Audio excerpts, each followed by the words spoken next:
All right, hey, welcome to the Allison Park Leadership Podcast, where we talk about the principles behind the plans. I'm one of your hosts. My name is Dave. And my name is Jeff, and we're glad you've joined us today. And we have a special guest today. We have a special guest today. Come on. Yeah, my younger brother. Give it up for Josh Leake. I've been watching from the sidelines for a long time, but now it's my turn. Actually, you've been doing more than that. Because, So we've given props out to others. We want to give a prop out to Josh. Josh is what would you call it? A marketing wizard. Wizard.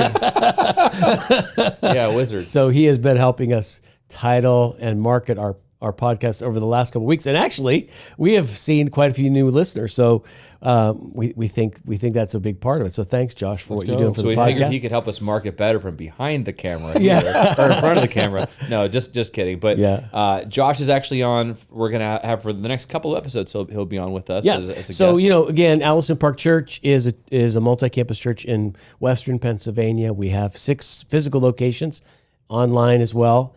And Dave is at the Northside campus. I'm the lead pastor, and Josh is what is your title officially? You are associate pastor, I think, at the Hampton campus, which is our broadcast location. Yep. Also, has been in charge of worship and a lot of other things. We did youth ministry together for a while. Yeah, and all around. And since this episode is sort of devoted to Father's Day, we got dad and 2 sons come on. 2 out of the 4 that I have, and 5 kids. So we're gonna have an interesting talk right now about what, Dave? What are we talking about? Masculinity. Yeah. Okay. But before we get to there, you almost skipped our thank yous. Yeah, I know. Come on. I was about to say. We got to actually get through those as well. So as always, we just want to give shout outs to those who have left 5-star reviews on Apple Podcasts. And if you would like this, you can just also leave a 5-star review. We'll hit you up. But we have 5 today, so we want to give a special thank you to Matchbox69, to Orville Redenbacher. We probably know who that is, Josh. To Dave Lewis, to Pro Scratcher, and to Silas DCNC. Thank you all so much for your kind reviews. And for the rest of our listeners, we just want to say thank you for being faithful, consistent listeners. If you have not taken a minute to leave us a review, just pull out your phone. You can do it right now. Go to your podcast app, leave us a 5-star review. That'll just help us get the word out. So without further ado, let's jump straight into the topic. We are talking today in honor of Father's Day about masculinity, specifically about this, cultural phenomenon buzzword of toxic masculinity. Yeah. So this really came up in a conversation. So the part of the reason why we brought Josh into the conversation today isn't just because it's Father's Day and he's another son, but this one in particular hit you, right, Josh? So you came to us and said, you guys need to do a podcast on this because this, I think, is something people are misunderstanding. Well, we were having a big conversation about this in the car. All right, good. That's kind of how it came up. Yeah, so we just went to a men's conference on Saturday. It's called the Man Up Conference, which was great. Which honestly, Man Up has its own stereotypes now in culture. We don't have to get into that yet. Not the conference, but the phrase. But first, before we talk about the concept of Man Up, we want to give a shout out. Urban Impact Foundation in the north side of Pittsburgh had its 10-year anniversary. They've been having Man Up conferences. It was hosted at Victory Family Church out in Cranberry, Pennsylvania. Mike Tomlin is one of the ones, along with Urban Impact. Mike Tomlin, Steelers coach.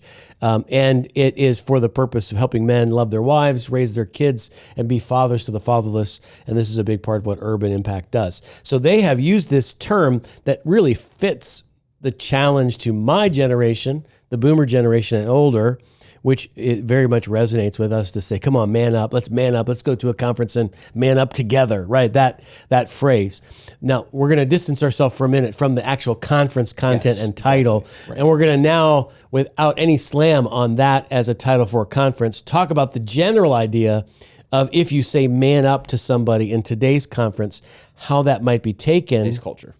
Huh? Today's culture. What did I say? Today's what? Today's conference. Today's conference, yes. Today's culture, that it could be taken as toxic, or I don't know what the other options are for that. But I wouldn't even hold that view, but that is just one of those buzz topics, really in the same way that I think toxic masculinity is. I think those sometimes pull in opposite directions.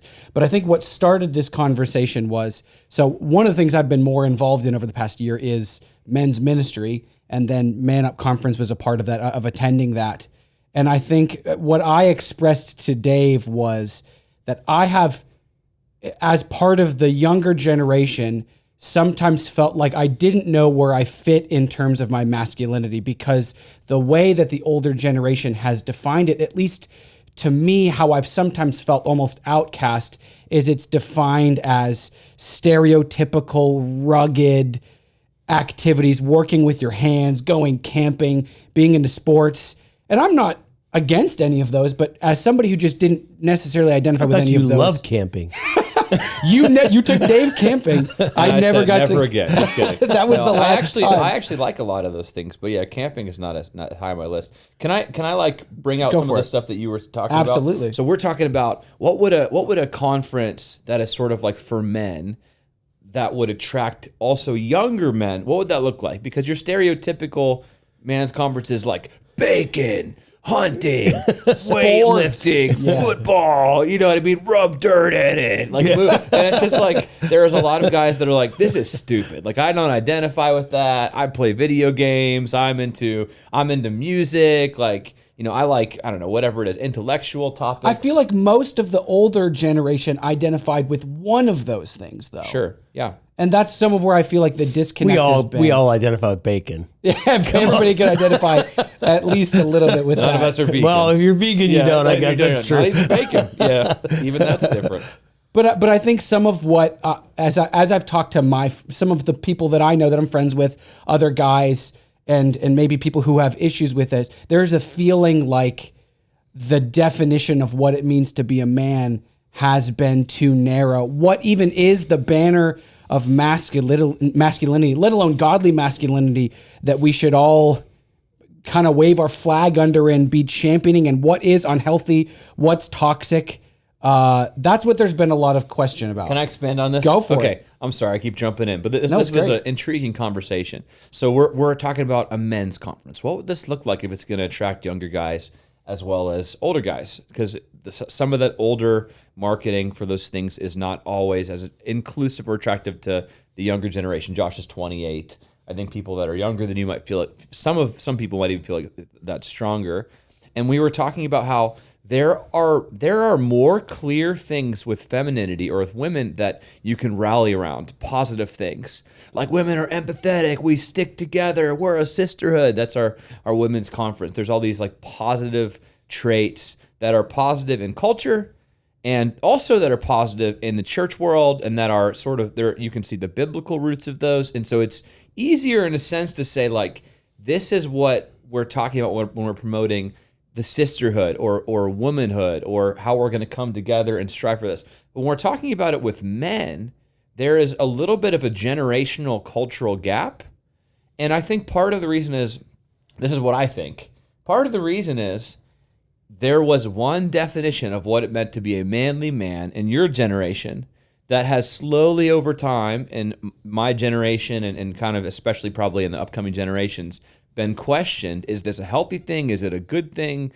We used to associate manliness with this stuff. Is that too narrow? A lot of that stuff might be toxic. And so when we're talking about having men's ministry or a men's conference, it's like, well, what would that even look like? Well, and then the other side, I think a lot of men feel a bit unsure about what they're supposed to be because of the toxic masculinity label. Yeah. And the culture has almost made you feel embarrassed to be a man and be masculine because there are so many negatives associated with that. And then you have people like Jordan Peterson, who's both an author and speaker, who is famous for calling men to be men in a way, like standing up for the kinds of roles that men fulfill in the world, and how we've underappreciated and undervalued men in our society, and how some of the inequities that are described maybe aren't as much inequities. And then there's all this controversy that goes on around what Jordan Peterson says on those particular issues. Even, I think we talked about this, we did this whole episode on the rise and fall of Mars Hill, and we were talking about Mark Driscoll. And one of the things that now a lot of people look back on his ministry at Mars Hill at the time, because he now has a church again, but his ministry at Mars Hill at the time, and what he was teaching was he was actually speaking to men and saying, stop living in your parents' basement, rise up and find a woman, get married, be a dad, stop playing video games so much. Come on, there's more in you than this. And so part of the appeal of his ministry was calling men out, like challenging them to be something. Unfortunately, it seemed like with that, he was also diminishing women. Sure. Like men were everything and women were nothing. And so in some cases, it feels like men are nothing and women are everything. In other places, it seems like some people have said men are everything and women are nothing. And what we're really trying to arrive at is, what is the right balance here? Biblically, culturally, and depending upon how you see yourself, like you were talking about, Josh, how do you view your own masculinity? Absolutely.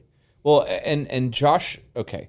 Josh was bringing up, so you were doing research this morning. Yeah. And you were bringing up some of the cultural conversation around masculinity. And one thing that's clear it's pretty easy to pick out statistics and to talk about the toxic traits that will at least say that, like, I'll label it this: there are some toxic masculinity traits or statistics of things that men have done or tend to do, as far as, and I'll let you share some of those. And so that is a compelling part of the argument. I think there's some things we'll want to talk about to circle the whole thing, but do you want to talk about some of those things? And so they're not even all statistics. There's some of these are just questions to sort of point out. There's a lot of conversation in our culture about power now, and I think looking at men, there's some of these questions that are being asked because it's like, well, men are in power. Here's some of the things we're pointing out. Men perpetuate 76% of violent crimes in the U.S., and it's likely higher worldwide. Why are the worst people in history always men? Not all men are rapists. Not all men are catcallers, harassers, intimidators, but the massive majority are. And it's sort of wait. Yeah, the massive majority not of men are rapists, etc. The massive majority of rapists are men, right? Because that is an important distinction. Absolutely. No, but it's the question of the aggression and I guess assaulting and fighting for power and the bullying. I guess a lot of those traits that some of those we would say, well, not all of those are bad. Some of those are sort of lumped together, and I guess meaning aggressiveness is not always bad, but right. Bullying would be, right? Right. So there's a point at which certain testosterone-driven, protective behaviors are really good for society and for family, and some are abusive and harmful to society and for a family, and masculinity seems to get credit for both. Right. Well, it especially gets the good and the bad. For the bad. Yeah, and especially for the bad. And I think that this conversation for some of our listeners might be a little bit uncomfortable because they're like, well, yeah, that is a compelling and convincing argument. Look at all the stuff that men are perpetuating. But what I think we need to start with as we're starting to look at the holistic side, obviously there are things that are, what we could say, men-driven problems that we know are problems and that are evil and that we're going to have to address. But, when we're looking from a biblical perspective, without even having to back this up, we can go into this. God created men and women. God didn't just accidentally create men. Men are also creation of God. They're different, right? And we can talk about some of those differences, but men have unique things. And I think, so I was thinking about this question. I think for some people that are uncomfortable with the topic of men and specifically the God-given qualities of men, it's like if we said, what are the things that women have that are better than men? It's like easy to list things and to not feel bad about. Oh, they're way more empathetic and compassionate. Intuitive. They care about intuitive, They listen. They're better communicators at times, those kinds of things. All those kinds of things, right? But then if you say, what are men better at than women? It's like crickets. You know what I mean?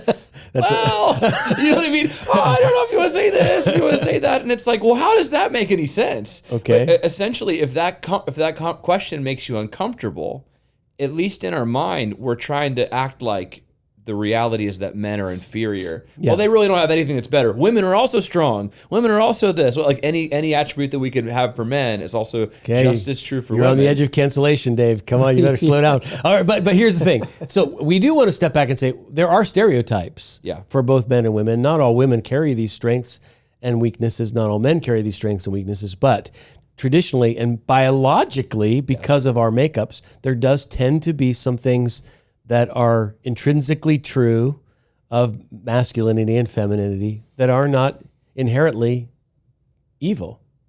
There's some good traits about both that have to be recognized as God's mark of his creation, right? So I think there's a couple things. First, we have to say, what is the masculinity that God intended for men to have, and how do we define that properly? When does it become toxic? Because I don't think being masculine is toxic. I think what is toxic is the application of your masculinity. Absolutely.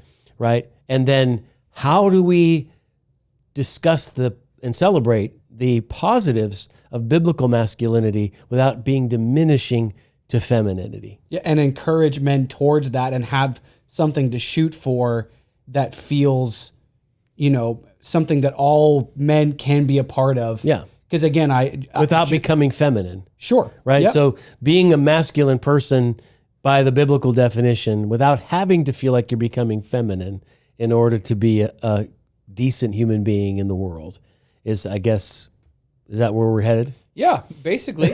I just think here's what I see. There are all of these problems that we can talk about that Josh mentioned, some of them that are masculine driven problems.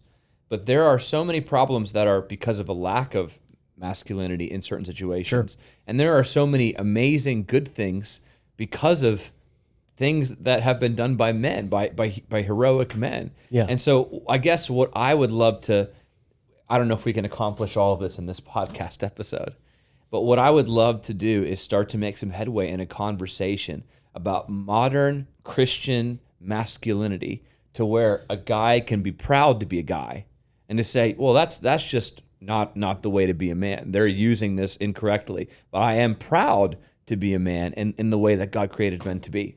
Good. So that's, I think, where we want to go with this. Whether or not we accomplish all of that in this episode is up for debate. But now after that, you said that. So there was a very masculine oriented show back in the day with Tim Allen, who was Buzz Lightyear, Home Improvement, where he would have done like this. He wasn't Buzz Lightyear on Home Improvement, right? Yeah. He was a tool man. Yeah, he was Jim the Toolman Taylor back in the day, and he would grunt like a guy. Men love tools, kind of a thing, right? So that's careful. You're gonna scare Josh off. That's the stuff. All right, I'll see you guys. That's not me. Tools. Yeah. So I'll let either of you guys decide. Where do we want to, in order to jump into this conversation? Well, you talked about the bad stuff. So when is masculinity bad? You read, rape and murder and bullying and aggression and war crimes and war criminals, and okay, so we know all of that stuff is really, of course, horrible. Men who don't abandon their families, men who are not present in their homes, men who are just totally self-consumed in whatever they're doing. Okay, so what are the positives? When do you need a man biblically to be masculine, and in what does he provide? Well, the first thing is being a dad, right? That's a part of masculinity. And fatherlessness, this is actually what the Man Up Conference is really emphasizing. It's a big part of what Urban Impact emphasizes, is that when we have a fatherless home, those who are in that home that are raised without a masculine presence are raised without certain inputs that make it much harder for them to succeed in all areas of life. I don't have the stats in front of me, but we just recently did a message in our Societal Construct series where we kind of quoted the impact of fatherlessness on this generation. And many of the problems we see in our society is because of the lack of presence of a masculine father. And so that certainly is one of those things. When you have a loving yet strong father in the home, it's good for everybody, right? And I think that's something that we would have to say is statistically proven, not just biblical. And I'll pull up some of the stats that you shared the other week, because we were kind of talking about the role of the dad. Yeah, but that's definitely, Josh, do you have anything to add on that? Yeah, no, I mean, that's one of the things that as a dad of 3, and as we're approaching Father's Day, I think knowing as a dad, with all of the different voices in our culture, what you bring to the home and why you are needed and why operating in the way that God has created you to be is so important. It's, I think, sometimes where I feel felt confused is how it's mixed in with the past generation and has felt like it's mixed in with all of the different cultural stuff that's going on. Yeah. So being a dad, let's use some biblical thoughts here. Here Paul talks in 1 Thessalonians chapter 2. And he is talking about his role as a spiritual leader for the Thessalonian church. And he says this in verse 11, and we treated each of you as a father treats his own children. So first he says, I was like a spiritual dad in your life, and this is a big part of the role that I played in your world. But then, and I'm trying to find this now. Okay, and then he also says, verse 7, same chapter, as apostles of Christ, we certainly had a right to make some demands of you, but instead we were like children among you. And then he says, or we were like a mother feeding and caring for her own children. So Paul says there's a nurturing aspect that's very feminine that we as pastors played in your life as a Thessalonian church. And then we're not just feminine with you and nurturing with you, but we treated you like a man would treat his kids. And Paul in the same chapter uses both masculinity and femininity to describe his pastoral role with the Thessalonian church by saying there is actually a role that moms and dads both play, and they do contribute something unique. It is stereotypical that most moms are more nurturing than they are protective and firm, and most dads are more protective and firm and less nurturing. We need both in the home, and actually we can both play the role of nurturer and protector. But men have a more naturally protective nature that when we sense danger, there's something inside of us that rises up to say, no, that's not coming in here. No, that's not going to happen here. No, you're not going to act like that. And that firm discipline that comes with the tender aspects of masculinity applied, right, is actually important for especially sons to grow up knowing what it is to be submitted to a dad and groomed so that they're not out of control. I think one of the things we actually talked about in the societal constructs was this thing that was described on, I think it was Animal Planet or BBC Planet or whatever, where they had these rogue teenage elephants that were destroying their environment and they killed a bunch of rhinos. Killing rhinos. And Which sounds so ridiculous. And they could not keep them under control until they added 6 dads into the herd, and within 2 hours it was under control.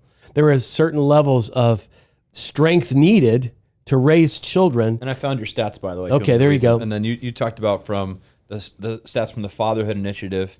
There are 18.4 million children, 1 in 4, without a biological step or adoptive father at home. Wait, slow down. Without a biological step or adopted father, meaning that all of these kids are growing up. How many does it say? 18.4 million children. In the United States, they have no physical father, whether it's a stepdad or a biological dad, present within their house. That's an enormous challenge within our country. Yeah, and so when there is not a father in the household, these are some of the stats that kind of go along with that. That there's a 4 times greater risk of poverty. The kids are more likely to have behavioral problems, 2 times greater risk of infant mortality, more likely to go to prison, more likely to commit crime, 7 times more likely to become pregnant as a teen, more likely to face abuse and neglect, more likely to abuse drugs and alcohol, 2 times more likely for obesity, and then 2 times more likely to drop out of school. So many different things. And it's not like, that mothers are not contributing, and so it's like, well, dad does all this stuff. But it is that there is something that happens whenever a father is there to raise the kids. I mean, that's a part of how God created the family. It's with a mom and a dad. So that has nothing to do with eating bacon or hunting. Eating bacon, I should say, or hunting. But being a dad that is protective and actively involved in providing strong guidance for your kids is one of those things that would be a part of the definition of biblical manhood, right? Yeah. And anybody can identify with that because that's something that all of us can do. Yeah. Yeah. Well, I was just going to say, I feel like that's one of the parts of being a dad that now that I've been doing this for a little over 5 years, that I sometimes can feel like it can be missed, is just what dads bring to the table beyond providing for their family and just supporting, because mothers and again, this is just generalization, but in most households, women and mothers are bringing that nurturing and care, but knowing like what dads bring to the table and what I as a dad bring to the table, other than just I provide for my family and I protect if there's horrible things that ever happen. But what am I as a dad and as a man called to do inside of my household? Does that make sense what I'm saying? Yeah. So let me add some thoughts. Yeah. For sons, there is something that dads do that challenges your son and calls them to be strong, disciplined, goal-oriented, focused, to stop acting like a fool, to bring their masculinity under control so they aren't damaging to others. There is something about men challenging sons that comes from that. And if you want to pull up that verse that is right first, now, yeah. So this is actually a challenge that Paul gives to the Corinthian church that sort of exemplifies this fatherliness. And I want to talk about the conversation about the translations we were having, because that's interesting to me. Yeah. But this is from a literal translation of the Bible, meaning as close as they can to word for word, echoing what we would find in the original Greek. But it says in 1 Corinthians 16:13. Paul says, "Be alert." The title is Final Exhortation, so his last words, right, to them. "Be alert, stand firm in the faith, act like a man, be strong." And then he goes on to say in verse 14, "Your every action must be done with love." And then they go on from there. But what I think is interesting about that, if you read the NIV... I love this verse, by the way. I do too. What Act like men, come on. There's something that's like Braveheart in that moment. Like you can almost hear him saying, come on, it's time for us to rise up and fight. He's telling the Corinthian church, come on, we're in challenging times. So stand firm, act like a man. Come on, this does not diminish women. It shouldn't. It just meanly say, come on, be strong, be a warrior, be ready to fight. This is actually what's being said here in that particular passage. But translations have not the ones that are not so much literal, but what did you call the difference? So there's, when you're translating from the original languages of the Bible to English, there's two ways to translate, and on a spectrum. One is more word for word, trying to literally translate. Another is thought for thought. Because not everything in a sentence will translate perfectly from language to language. So, something like the New Living Translation is trying to be more thought for thought. Both the NIV and the NLT, which we were reading from, neither had that phrase, act like a man. No, they said be strong. They said be strong. Yeah. And I think there's a good point there, because this is for more than just men. Right. But I think it's helpful to realize he's actually talking about a manly attribute. He says, be alert, so keep your eyes open, watch, stand firm in the faith, act like a man, be strong. And then he balances it out with do this all in love. But I think that another trait that we could talk about other than just fatherhood is strength. Yeah. And again, I think this is what we have to balance with. Sometimes when we talk about the strength that God's given to men, it can be done in a way that it can feel like it's diminishing or degrading the strength that women have, which obviously God's given strength to women. But I do think that there is a call to be strong. And even, I know like the whole, with our generation and younger, when you hear just be tough, go through it, keep pushing. They're like, no.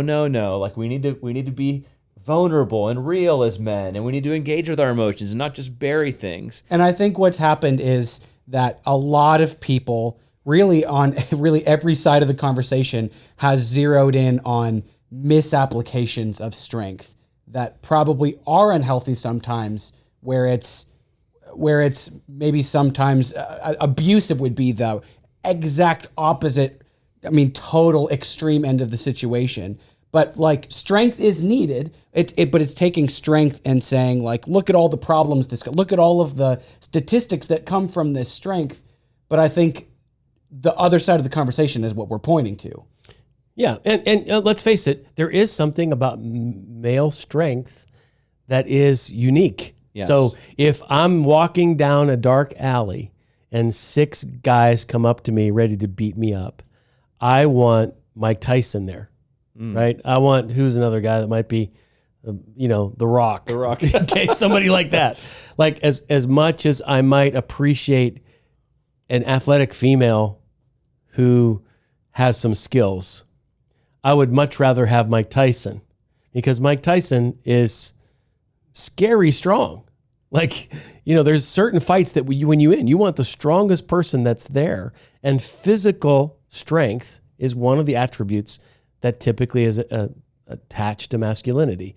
It doesn't mean that if you are not The Rock, if you're 5'3" and thin, it doesn't mean you're not manly. But what it basically is saying is there is a certain aspirational strength that men should flex for a moment and say, I'm going to stand my ground. I'm going to fight this fight. And women can do this too. It's just that just like men can nurture, it's not to say women can't also say, I'm going to fight this fight. But there is something that I think is in men, built in us, that says, call this out in us. Yes, yeah, because exactly. we need this. We won't ever be what we're supposed to be unless someone calls this out in us. And I think when Paul says that in 1 Corinthians, he says, I'm calling out this strength that is associated with manhood so that you'll rise up and be what you're supposed to be. And I think by strength, it's not to lord your power over other people. He obviously balances it with all this needs to be done in love. Yeah. But there is that attribute of strength, meaning determination, like not being wavering, like standing up to protect, to stand firm. There is an appropriate level of aggression. Oftentimes situations call for action. And I think that's a lot of where we see biblical, or we shouldn't even say biblical, Christian masculinity. That's where we see that value is you're called to rise up in a self-sacrificial way and to act and to be strong and to stand firm and to be tough and to not be too consumed with what's going on inside you or around you, but to be a rock or a pillar in your community or in your household. And I think that is crucial. Mm-hmm. I mean, I think even women want this. Sure. If there's a guy who has no spine at all, and they're lazy and they don't move and they don't stand up to protect their family or their kids, like they're not looked at as a real man for good reason. Yeah. Even on the Mars Hill podcast, when I was listening, some of the people that were so offended by the diminishment of women that happened in some of the misapplications of masculinity, they actually brought their boyfriends to Mars Hill because they knew Mark was going to call them out. Yeah. And they were hoping that their husband or boyfriend would hear the message and be like, okay, you're right. I need to be the spiritual leader of my home. I need to step up here and do something here. So I do think there is inside of even women, there is some inside of them a longing for men to be men, but not to be meant to be in such a way that becomes hurtful, dominant, power-oriented. Strong servant leaders are not intimidating to anybody. And I think that is the thing that as we've had conversations about, okay, there's the older generation identifies as man as these interest-based things of camping, building with your hands, sport, those things.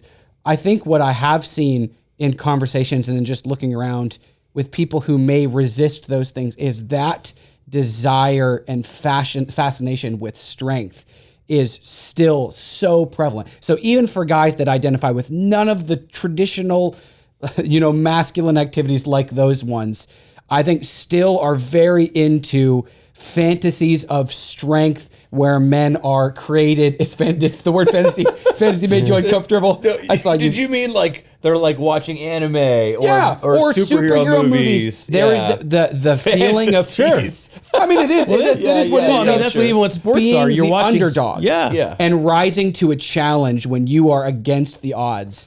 Even in guys who aren't into those things, I can still see you smirking about the word fantasy.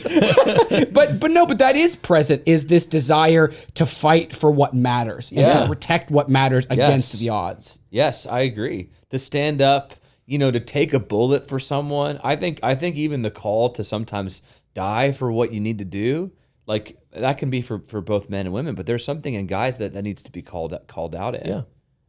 Yeah, so again, here we are dancing on the apologetic thing. So we do recognize that all of the aspects of femininity, connectedness, empathy, sensitivity, awareness, authenticity, are all things that men should aspire to as well. Yes. Just because they are defined by the way that God has seemingly created women to have almost automatic shifts towards these things, doesn't mean that men can't lean into all of those good qualities too. Just like Paul said, I was like a mom to you, and I was also like a dad to you. So we want to lean into both. But to not allow for men to feel like there are some things that God has put intrinsically in me, the desire to die for someone, to protect someone, to be strong in situations, to rise up, to fight off evil, all of those things, those are built into us. And they're attractive for men to be this, not just for men, but also for women. Women also like to see men do this in a balanced, effective way, not in a dominant, abusive way. So here's kind of where I just feel burdened by this whole conversation. I think I remember growing up, and it's not like I was hearing, we could call a lot of the deconstruction that was happening, postmodernism or critical theory or whatever it was. It's not that I was necessarily hearing conversations about this, but I remember thinking like, I need to try to not be like a stereotypical guy. I remember having conversations like, I'm not a guy who has one of those kind of egos. And, I was into sports and I was into some of those stereotypical man kind of things, but I was, in some ways, I feel like I just based on the conversations that were around me, I was like, I don't want to be a negative stereotype of masculine. I got to figure out how to not be that. And I think that there has been almost a guilt with being proud to be a man in the good senses. But I just think like what I think is a God-oriented movement is to be able to instill pride back into men for being a Christian masculine man. Yeah, not pride like ego pride, but a sense of confidence. Self-respect. Yeah, self-respect. Yeah. Yeah, and I never knew that you were. Did you have those thoughts too, Josh? I think so. Yeah. Well, I think when the conversation again zeroes in on the negative parts of what are overall probably not bad qualities, but that's associated with it, I think that can add to some of those thoughts. So as a dad, and you're my sons, I'm associated with the boomer generation that has termed masculinity around some of those peripheral bacon hunting tools, sports kinds of things, right? I have never asked that question that you are asking. Maybe I shouldn't worry about being so masculine. Like that was never a thought in my growing up years, because it was always just assumed being a man was good. Okay. Although early on I could see some of this change, but you guys have grown up in a different era. Now, Dave, you're getting ready to have a son, and Josh, you have one. What do you think as a dad you will want to do for your boys to help them think about this properly? I mean, I'll start because I have way less experience and you're going to destroy me. If you go, I'm going to be like, I have nothing else to add, because Josh has done this for so much longer than me. I think whenever I am raising our son, one of the things that's going to be really important to me, I guess above and beyond just manliness, is understanding a Christian perspective on the worldview, because I know there's going to be pressures on him to not even look at men and women as these binary things where it's these things, but to actually see the attributes about how God has made the world and what God has called, our future son, James, right, to be like. So I do want to help him distinguish that. And then, I mean, I think you did a lot of the same things for Josh and I, like, I remember, it's so funny now when I think about some of the things that you said to me, probably because I was the oldest, and then I was like, what the heck? Like looking at Caleb and Jonathan. I remember one time I was sitting on the couch because I was only working 3 days a week at McDonald's in high school, and you're like, don't be lazy, get off your butt, you need to take more shifts. So I started working 4 and 5 days a week, and I remember like some of these guys never had a job. Like Josh never had a job. I was like, oh, Dad said that to you? But I mean, that was good for me. Like, I think that was formative. Like, well, some of it too is you individualize your parenting based upon what you feel like that particular child needs at the moment. Sure. Whereas that's perceived later on as being unfair when you compare notes. Yeah. When you're in the moment, you're looking at that particular son or daughter, and you're trying to do what's right for them in that particular situation. And for whatever reason, I must have felt like you needed challenged at that time. Sure. Right. But that is part of it, right? So you're trying to call your kids out, like. So some of this is vision. Like, I believe in you. Yeah. I know what you can be.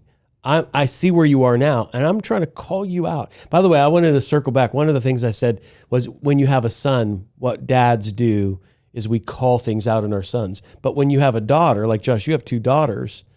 When you have a daughter, part of what we do with our daughters is we try to act toward them like we will want their future husbands to treat them. And we will want to show them what a man can be in their world and be protective of them from the toxic men that could enter their life and destroy and abuse them. So part of it is you're watching out for, like, we want to protect our sons from bad influence from maybe a woman that they would meet. But there's something special about a daughter where you as a dad, you're like, no, you're not in this house. You are not going to get in to talk to this girl. You're going to have to go through me, because I think there is something very beautiful about a dad trying to protect his daughter and then trying to help her find the right image of the kind of guy she should be with in her life, so that future generations get the benefit of your daughter having the right person in their world. And there is something powerful about a father-daughter relationship when dads are appropriately strong and present and tender at the same time. And helpful to I think every daughter longs to be fathered properly. And so, I remember taking Melissa out. One of the movies we went to see when she was in middle school was this movie called What a Girl Wants Most, which happens to be, Amanda Bynes not having a dad and longing for her dad. So I'd always tease Alyssa and I would see, I'm the thing you want most. That's what you've been waiting for. She would like, Dad. I tagged along for that movie. I was there with you. Yeah. Oh, were you really? Yeah. For What a Girl Wants. I was like in fourth grade tagging along for the daddy-daughter date. Yeah. I don't know why, but I was there. I do know that may be an exaggerated thing, that what a girl wants most as a dad, but I actually think it's one of the things that she really does want most is a strong father presence in her life that is not toxic or abusive. I actually think that that's a part of what people partially want in their pastor, is to be a little bit like that. And again, remember, you can be a female pastor. So both traits are there. Like a mom, we nurture. Like a dad, we speak up and protect and challenge. Both of those qualities, I think that's part of having a covering over your life. Yeah. So let's go to you, Josh. I'll answer by saying, I think for me, I was able to separate. What you did a good job of was, I didn't feel that masculinity was connected to your interests. Whereas I think I may have questioned, am I enough of a man? Especially because growing up, I was very much into the music scene, which was skinny jeans before anybody else was really doing it, and long hair, and being in touch with your emotions. Wait, could you just talk about whenever you sewed your own pair of jeans? We'll leave that for another episode. I remember you saying to me, you're going to look back on wearing those jeans and you're going to be like, what was wrong with me? And you were right, as you usually are. But I think with those moments, there were other times that I think, because of I wasn't into the typical male things, that with other guys, they would say things or make comments that I was like, am I not enough of a man? But I think the reason of what I want to pass on to my kids, and the reason I feel confident about it now, is because it wasn't tied to the interest. It was tied to tenacity. It was tied to, you don't let your feelings rule the day. And I know that that's one of the criticisms, is that men aren't in touch with their emotions, but I think there's a difference between, knowing how you're feeling and not allowing your feelings to dominate what your actions are. And as somebody who, I would say that I was probably one of maybe Caleb would be more emotional than me, but you could make an argument that I was the most emotional kid. And I remember over and over again, calmly, you would just say to me, you are not going to I'm not going to let you allow your emotions to dominate what you're going to do. That just doesn't work. You're going to learn discipline. And so that, to me, is the masculinity that I want to pass on to Ben. And I guess if we have a fourth, which you never know, which is going to happen. But that rising up and saying, even when you're feeling down and feeling beaten up, and when the odds are stacked against you, rise up, be a man about it. And I think that's okay to say, be a man in that way, rise into that strength, man up into it. Yeah. To me, that sort of man up is healthy, because it's saying one of the things that you have in you is strength, even when you're afraid or you feel like you can't do it. Just push through it. Yeah. So being a biblical man, a Christian man, has nothing to do with interests. That's what we would say. It isn't about hunting or fishing or shooting guns or playing sports or the typical traditional gender attributes of interests. Although maybe still most men would go there. That might still be the way that it works. But if you happen to be into music or art or creativity, or you're into design video games or anime or superheroes or whatever it happens to be that you like to do, that has nothing to do with masculinity. Right. That is like a completely separate issue. Those are stereotypical interest lists. Well, and they probably are, because so many of the like I don't like camping or hunting, but that's like you demonstrating your power over nature. Yeah. And if you're doing video games or you're watching you're just wasting your time. Be a man, go out and do something. Yeah, go shoot something. Yeah, Come on. exactly. Yeah. Yeah. So those are the things that get in the way. But what we are saying, biblical Christian manhood, is tenacity, protectiveness, strength of character, perseverance, endurance, discipline, leading by example. Calling people to be the best version of themselves. Even toughness. Yeah, being tough, standing against evil, and then with a radical servant spirit to help lift everybody. Yes. If the use of your strength is to lift everyone else in your life up, that is the best version of Christian manhood. Yes. If you're going to say, I'm going to take every part of my tenacity, my strength, my endurance, and I'm going to lift the world around me, not like a superhero would. I'm still going to admit when I have weaknesses and I'm going to be vulnerable and all. But there's a time when I'm going to push past my feelings because I know my family needs this. Yes. Or I know my church needs this. Or I know my community needs this. And you can count on me because I will be there and I'll be on time and you can lean on me. And if you feel weak, I'll be strong for you. And that kind of a thing is I think, part of what we're going for. Absolutely. So not the interest list. No. So how would you advertise a conference now? Well, this is what we spent so long. So as we come to the end of this conversation, what would we say? If we're not going to say man up, and we're not proposing Urban Impact change its title, we're just asking the question: how do you market to men now in the right frame? What would be the call? I think I don't know what the title would be, but I think it is sort of that like almost prophetic call to be who God created you to be. Because I think that so many men that are maybe listening to this podcast, it might be like there is more out for you where you're going to feel fulfilled in a different way when you do rise up, regardless of what you're interested in, to be appropriately, in a Christ-like example, aggressive, to like start to take action, to move, to lead, in a self-sacrificial way. But like, because men are called to make a difference, and not to diminish women, but just to say like, I guess I don't know. Like, I think, how do we do this for the next generation? It's somehow encapsulating this conversation. This is your destiny. This is your calling. It's okay. Let's do it together. But stop apologizing. Be a man. Yeah, maybe that needs to be the new title. You have something very unique to offer that the rest of the world might not see, but it's crucial that you understand. Yeah, this is a great question, and it's one that I hope we can figure out. And at least we're starting this conversation now to talk about where we need to go. I don't think it is a little hard to like encapsulate and across generations. How do we talk about manliness? Well, I don't think, and some of this is to the era in which we live. Because let's face it, 150 years ago, most men had to hunt, and farm, and all work with tools. That was survival. So some of the reason why all those interests get associated with men is because that's just what men did for their families to survive.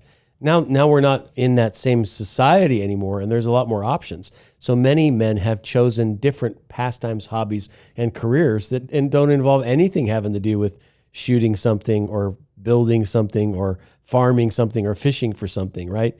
And so now we are detached from that sort of traditional worldview of stereotypical norms for men's interests and roles. But we can't lose the core of what God has created men to be, or else men grow up with sort of this sense of like they don't know who they are. Yes, and they wander around and they don't know what they need to become. And you might be a woman listening to this podcast, and you have men in your life that you love, a son or a brother or father or whoever, and they need this. And they need you as a female to give them permission and to actually celebrate in them their Christian manhood, because they won't ever feel like they're quite alive until somebody does that for them. So don't make them apologize. If they're toxic, I get it. Something needs to change in the way that they're living. But when they're really trying to be a Christian man, as a man should be, that needs to be affirmed. Or especially as kids. Yeah. We can't try to take aggression out of little kids, out of little boys. Now, boys shouldn't be boys. Like, there's that, and I know that has a larger thing to it that goes beyond kids, but there is something good about, like, needs to be directed, not diminished. Yes, exactly. That's what I'm saying. Directed, put into don't good, diminish positive activities rather than saying don't be that way, because that's hard to not be that way, right? When you feel all this energy inside, you have to direct it. And if you socialize that out of kids, you're hampering their development as some of those manly, like, healthy qualities that we're talking about that God's put inside of them. Yep. Any closing thoughts? I think this is a really great discussion. Again, this is one of those things where it's such a big topic and we're on such a big journey that I don't think at the end of one podcast we get to, like, now we have solved this problem forever. Fixed it. Yeah, but I think we've moved the needle a little bit, maybe in your own life, whether you can have furthering conversations with the people in your world to talk about this.